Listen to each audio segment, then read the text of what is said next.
7 million people.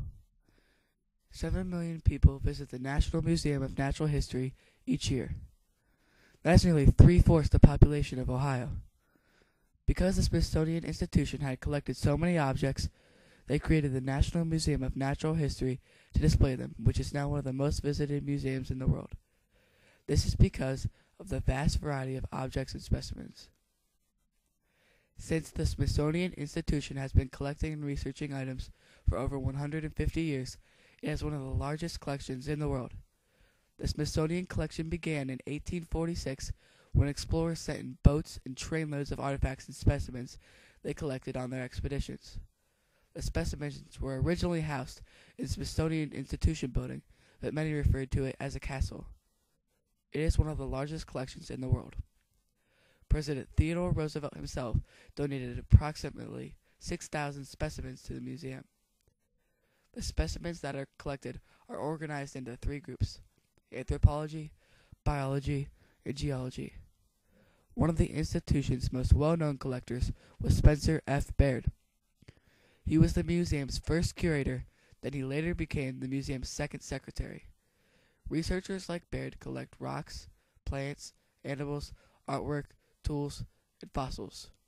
The first fossils were added to the museum in 1859. Some of the museum's fossils date back to nearly 3.5 billion years ago.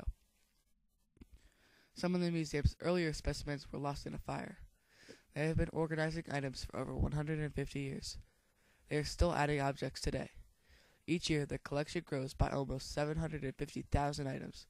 So, the museum's researchers may be the most important people in the museum because without them, there would never be enough artifacts to make a museum.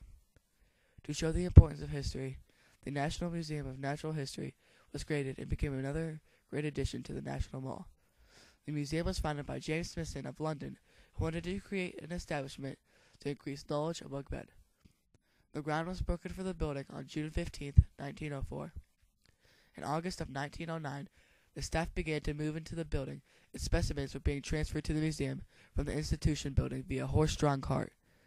It was opened March 17, 1910, although the building was not completed until 1911. The building itself was designed by Hornblower and Marshall. During World War I, from 1917 to 1919, the museum had to be shut down because the Bureau of War Risk Insurance occupied it. Then, in 1960, the museum was renovated, and an east and west wing were added. In 1964, the museum split into two parts, the Museum of Natural History and the Museum of History and Technology. The technology and history collections were moved to another museum.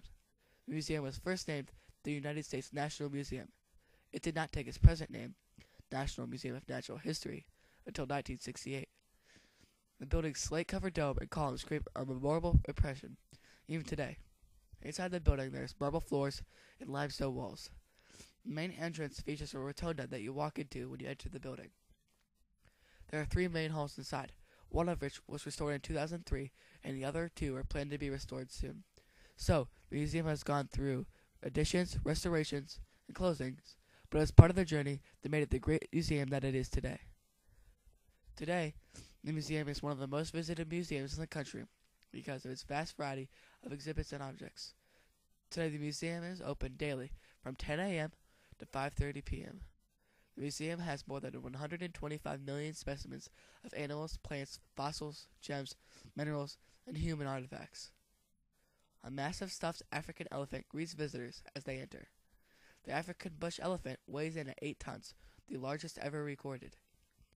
The museum has exhibits ranging from fossilized pollen to T-Rex bones, from algal samples to a slab of giant tree sap, and from the Hope Diamond to moon rocks.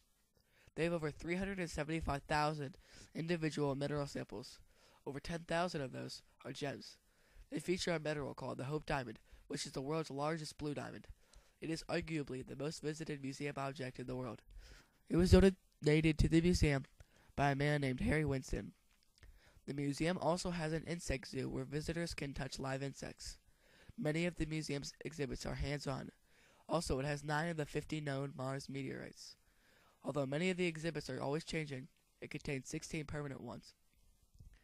It also contains an IMAX theater.